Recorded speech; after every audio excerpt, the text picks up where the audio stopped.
Today I'm going to be teaching you how to solo Mugen train. So this is going to be a relatively long video, I guess, taking you through each step on what to do at each part. But before we get into it, let me just say, join the Discord down below in the description. Currently there is a polar pants giveaway happening, but when you see this video it will have ended. However, once that ends, I'm going to start a polar scythe giveaway. So if you want to be in a chance to join any of that, and you want a free Project Stairs private server, join the Discord down below in the description. I'm going to recommend some breathing, some BDAs that you should be using for Mugen train. First off, for breathings, I would recommend either sound or mist. However, I would not recommend doing this as a slayer whatsoever, as it is a lot harder. I'd recommend being a demon, and for demon BDAs, I'd recommend swamp, ice, or even reaper. I'm using ice right now, 223 mastery and 250 fist mastery, and I would definitely recommend, especially if you're a demon, to use war fans because they are very OP.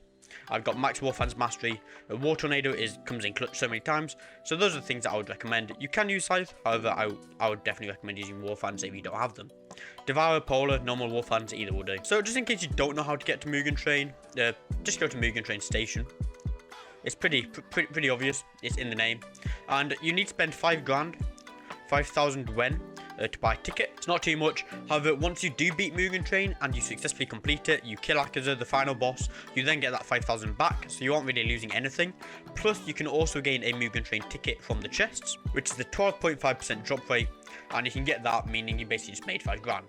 So yeah, Mugen train is going to be happening in 4 minutes and 50 seconds, so I'll see you guys then. Alright, Mugen train is here. I should also probably mention this earlier on. However, Mugen train does come once every hour, on the hour exactly, no matter what time zone you are. As soon as it hits that hour, Mugen train will be here, and it will be stationed for 10 minutes, so you have to 10 minutes past the hour to basically get on board.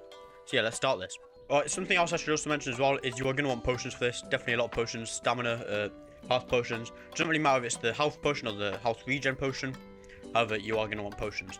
Yeah, also, while this text is going about, I'm probably just going to cut this out. But they are adding a feature soon where, if we go up here, you can see he goes straight to the door to start it instead of speaking to Rengoku.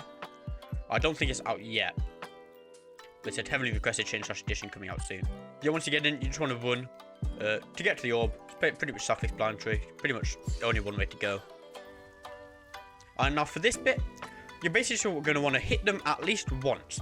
Now, obviously, higher M1 damage the better, because you can kill them all in one M1 cycle. However, if they say the boss and you can't take it out in one M1, if you hit it at least once, they will lose the aggro towards the orb and they will start aggroing you. So, for example, if we go and hit this guy just once, he then starts chasing me instead of the orb. And this guy I can take out in one full set of M1s, but the boss I cannot. So even just like that, he won't be aggroed on me anymore. So basically, we just want to keep them away from the orb as much as possible. If you can't take them out, then just hit them once and you should be good. I missed that guy, which is why War Tornado comes in useful, because it's got good AoE, good range, good damage. But that's really it for this stage. Just keep them away from the orb. I would recommend being at least level 200 plus. And yeah, pretty easy. This is one of the easiest stages.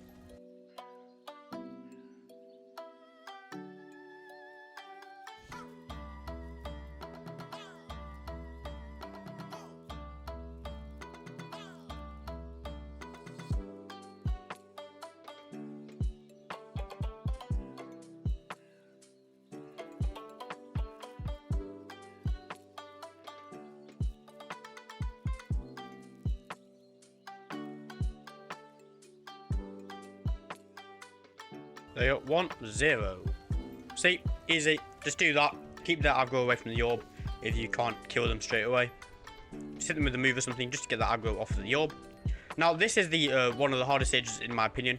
You can use this time at the beginning to heal up or something, because you just want to stay in one cart basically. Don't go over to the cart. I just recommend staying in the cart that you spawn in, and just wait, see if any come from that cart into this cart, any spawn in this cart, and start attacking any of these civilians. As long as you have one civilian left alive, you will complete it. Now, this does take quite a while just because of the timer. But once again, if you got high M1,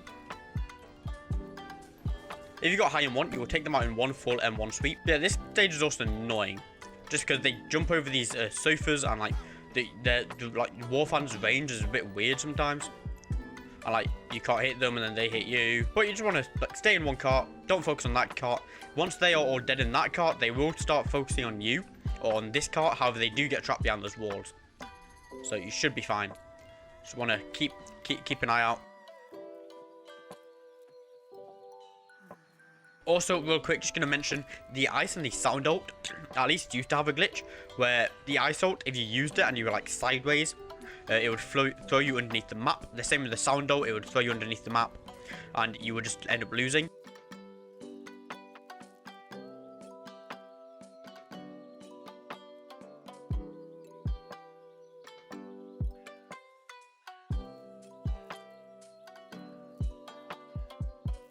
Just if they start attacking them, don't worry. The civilians do have quite a bit of HP. But then get up behind them. Like wait for them to hit the civilians almost.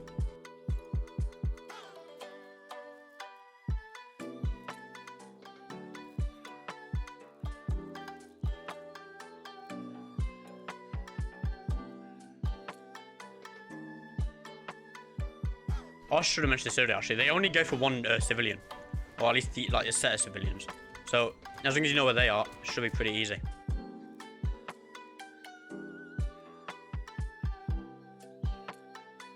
Well, we got 5 seconds left. Now I'm gonna heal up now because I believe they have taken out the bit that you get to wait for Enmu. Yeah, see, you just get teleported straight away, which is why I recommend healing up there and then. Now this is one of the easiest bits of the train. The bosses are pretty easy. Yeah, I'm gonna activate. No, I'm not gonna activate wall drums. But get close. If you've got ice, then block. Never mind, I didn't do that. Basically, she attacks straight away, so you just want to block, counter if you can, and then M1, then use a move. That's what I recommend. M1, use a move. M1, use a move. Now the ice, the V move and the there's another move that the counter would normally have an animation. They don't have the animation in this for some reason when you're against bosses. So don't worry if you don't get the animation. Also, you can get flown off the side of the train. You can get knocked off the side. I'm not going to demonstrate it just because, yeah. But you won't die if you fall off the end. You would have to do a key pressing thing and then you will end up surviving. As long as you just see that. So yeah, M1, move, M1, move, like that. Or you do M1 and then V move. And this wall is an invisible wall, so you can just wall combo really. You need to do about 60% of the HP to get this done. There you go. Actually, no, it's 50% defending. Now, this next bit is probably one of the hardest bits, in my opinion, just because you've got to get rid of all the HP, and it's quite annoying with the minions that she spawns. However, you get in, just heal up, get your stamina up. You got a little bit of cooldown time, I guess, because she won't heal. Also, just should probably mention with both end moves, if you don't hit them for a little while, they will regen really quickly. So you want to pretty much be constantly hitting. For this one, block and go inside the middle. Go inside the middle of her, and then do 4 M1s, and then block. That doesn't work because for some reason when you're in the middle, only her right arm can hit, or her left arm. It'll be the right for you, the way you're looking at it. You just want to go inside the middle, M1 4 times, and block. What that does is if you M1 5 times, you then wouldn't be able to block afterwards. So it basically allows you to, if she does hit with the her left arm, she then won't be able to hit you because you're blocking. And as you can see, the rest of her moves don't actually do anything when you're on side of her. So now she can do her arm twice in a row. So yeah, just use a move if you do get low, just to reset that like heal timer.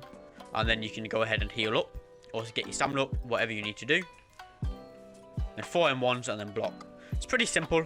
Just takes a little while, just because M1s don't do as much damage as moves sometimes. You can use moves, there's nothing against it. But yeah, just M1 4 times and block. When this happens, I like to use War Tornado, so it kind of gets rid of some of those minions sometimes.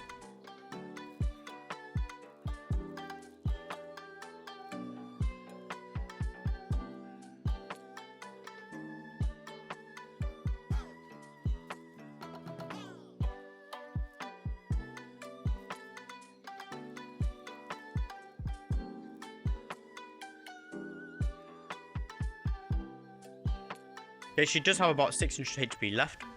So I'm just going to get back, use a move to reset that timer. And I'm going to heal up. I would recommend you heal up because you do not get any like downtime, any time to heal up, any time to get your stamina up after this. Because you do get pretty much straight into another boss fight. So yeah, once she gets pretty low, just heal up, get your stamina up. Just so you're ready for the next stage. 78 HP. There you go, she's dead. Now this is one of the easiest bits. It's a key pressing bit.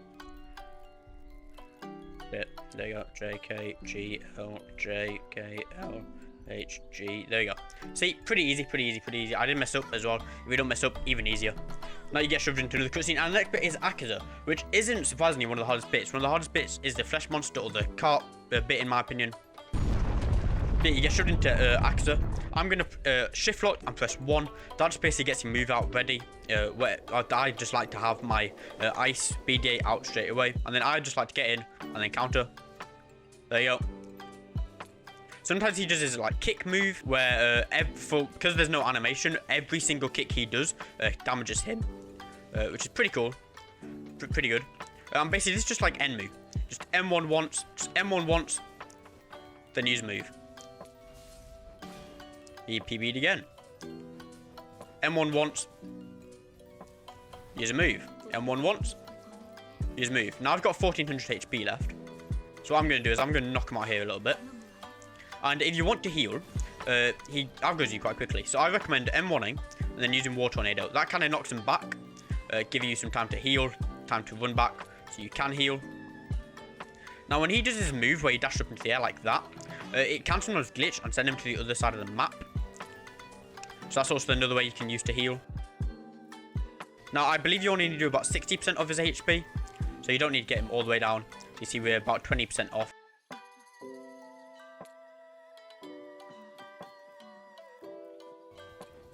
There you go. On to the cutscene.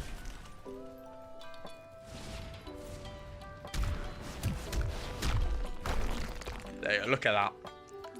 And we're done. That's how you solo Mugen Train. Let's see what we get. Ooh, I got Mythical Mask, a ticket, and a Water Katana. That isn't actually too bad. You can get some, quite some, oh, it's a 1.5%. You can get some pretty, like, bad drops. You can just get Gears over, you can just get a Katana. You can get some pretty bad drops. However, that is how you solo Mugen Train. You just interact with the card to go back to the menu. But yeah, I hope this helped. If it did, be sure to like, subscribe, join the Discord, link below in the description. And yeah, see ya.